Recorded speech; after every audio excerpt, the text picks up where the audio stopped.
and I want to see it done. So we move away from the specific local languages to generalize it, and I want to see it done.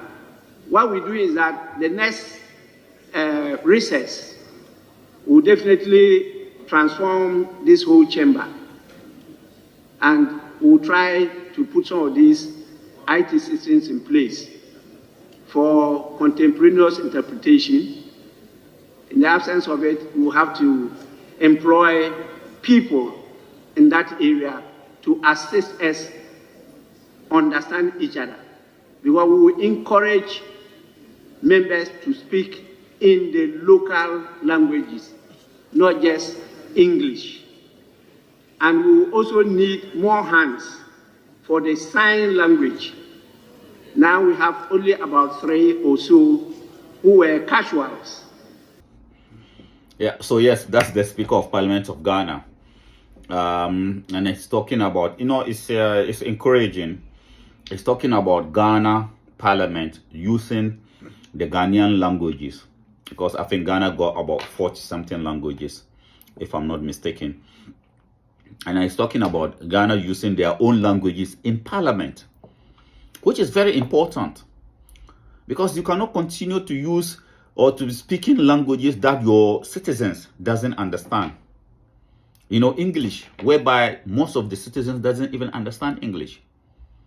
So yes, I think it's it's a good move by the Parliament of Ghana, or the Speaker of Parliament of Ghana, trying to introduce Ghanaian languages, local languages in the Parliament.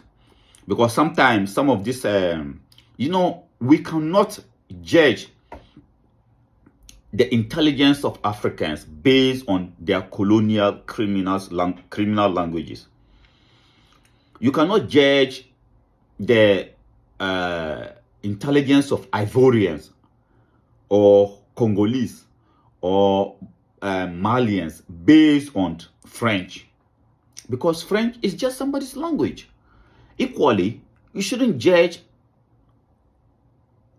a Nigerian, a Ghanaian, Sierra Leone, Liberian based on English language. Somebody can be very intelligent, but it's not that good in speaking his oppressors or her oppressors' language. But colonization has made us into thinking that, these colonial people, colonial criminals, they have really done a great damage to our to Africans. Honestly, we cannot really determine the damage that colonization has done to us. It's so huge. It's so huge. Because I could remember when we were young in primary school. Some of us who couldn't speak good English, we were quiet all day. You will go to school and you'll be quiet all day, because it was against the law for you to open your mouth and speak your own language. They call it vernacular.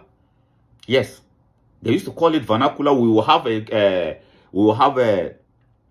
class prefect who will be given the authority to write your names immediately, even if he hear you cough in your own language. He will write your name, and then after school they will parade you and cane you for speaking your own language. Because of that, most of us could not even open our mouth when we are in classroom, because you are not supposed. Can you just imagine, in your own country, in your own, where you are born, you are not supposed to speak your own language? But I will encourage the Ghanaian Parliament to quickly to quickly adopt the Swahili language, because I think it's part of the African Union former chairperson, Dr. Zuma. When she was the African Union chairperson, she came out with some languages, I think about 2 or 3 languages that the African Union should adopt. Swahili especially, that it should be our language as our continental language. So yes, if the Parliament of Ghana is really serious about this thing, then we have to adopt, or they have to adopt Swahili language and start teaching it in Ghanaian schools. It's better. It's better rather than we forcefully speaking a language that was imposed on us by our colonial criminals. Most of the time people say colonial masters. I call them colonial criminals because these were criminals. They came to us. They didn't have what we have. We offered them a place to stay. They stay there. And then they end up colonizing us. So these are criminals. But yes, it is good that today our people or some of our leaders are beginning to wake up. And I really applaud this Ghanaian Speaker of Parliament, Mr. Sumani Al-Bangbabi. He's really doing good. We need leaders like that. Leaders who will stand up for the dignity of the African. He took a very good decision. And it is better. At least if they can start like this, maybe future generations will just abandon the colonial criminal languages and then adopt their own. What is stopping you? You see in most of the African parliament, you see people, MPs will go and they will just be sitting down all year without talking because it is hard for them to speak somebody else's language. Why can't you just speak your own language? Why not? You wake up, if you are Zulu in South African parliament, speak Zulu. If you are Kokeu in Kenyan parliament, speak your own language. If you are Hausa in Nigerian parliament, speak Hausa. If you are Dagomba in Ghana parliament, speak Dagbani. If you are Akan in Ivorian parliament, speak Akan. Why do you have to speak somebody else's language which you are not good at? And it doesn't mean you are not intelligent. Because Chinese people will come to Africa. They'll be telling you, me no understand. Me no understand this, me no understand that. And they are very intelligent. Because it is not his language. You see him wearing shorts. He cannot speak English. But things that he will do. And he doesn't care. It is not his problem that he cannot speak English. But in Africa, colonization, as I said in my previous video, colonization has taken away our sense of everything. Because, you see, what we haven't really realized is that, or analyzed, is that colonization didn't just come. It came as a full package. So the damage that colonization has done to us as children of Africa, we just cannot even imagine it. Because it came, like, as I said, it came as a full package.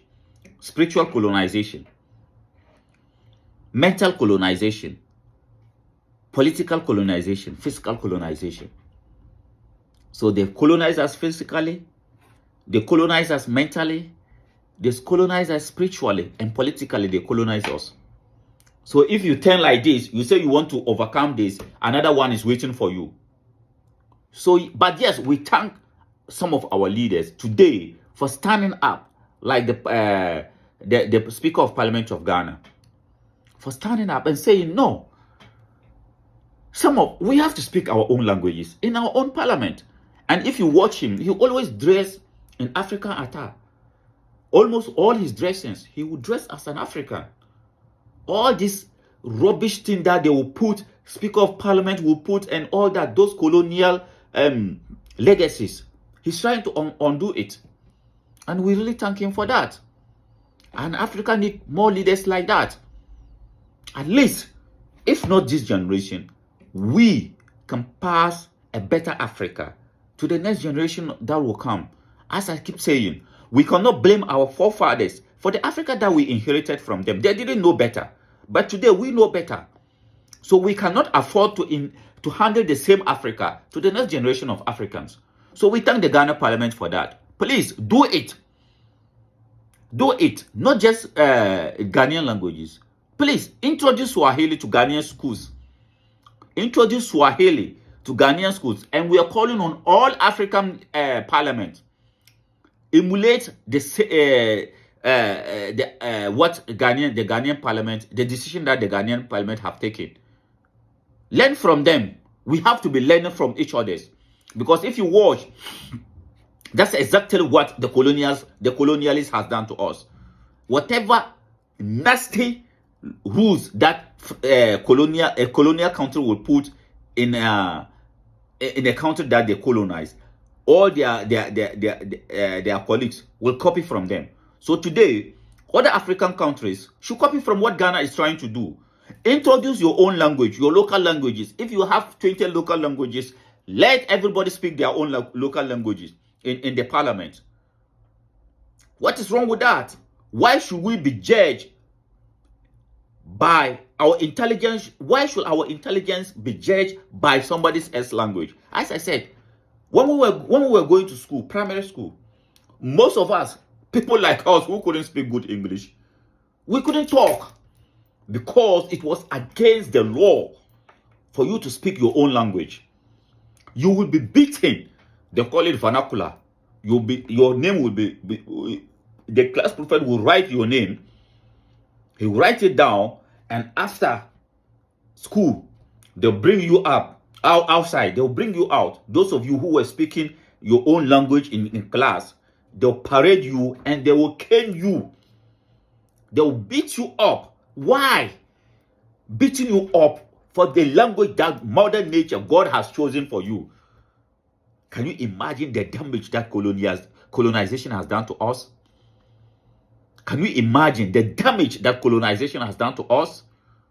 The time has come for us, this generation of Africans, to undo all the damage that colonization has done to us. I thank you very much for coming around. Please, I'm your missionary brother, Brother Dobia Anzansi. We are on a mission, and our mission is all about the unification of the African continent and bringing back the dignity of the African race. How do we bring back our dignity? It's by uniting the continent of Africa. With unity, we can gain back our dignity as children of Africa. If we unite Africa, 54 states, if we are able to unite even half of them, if we are able to unite just even 20 states in Africa, if we are able to unite 20 states in Africa, the rest will follow, because they will see the benefit of unity, just as the Americans. All the 50 states in America didn't just unite one day. Other states join as they see the benefit in unity. So we can start even with 10 states, and other states will join. We have started. Mali, Nkrumah started it, but he couldn't succeed. Today, Mali, Burkina Faso, Niger have started. I'm urging the leadership in Congo, please go and join the federation. This is where Congo will be free. I thank you very much for coming around. Please, if you haven't subscribed to our YouTube channel, One African Mission, please take time out of your busy schedules and subscribe to our YouTube channel, One African Mission. We are missionaries. We are on a mission, and our mission is all about the unity of the African race and the dignity of the children of Africa all over the world. With unity, we can gain back our dignity. Thank you.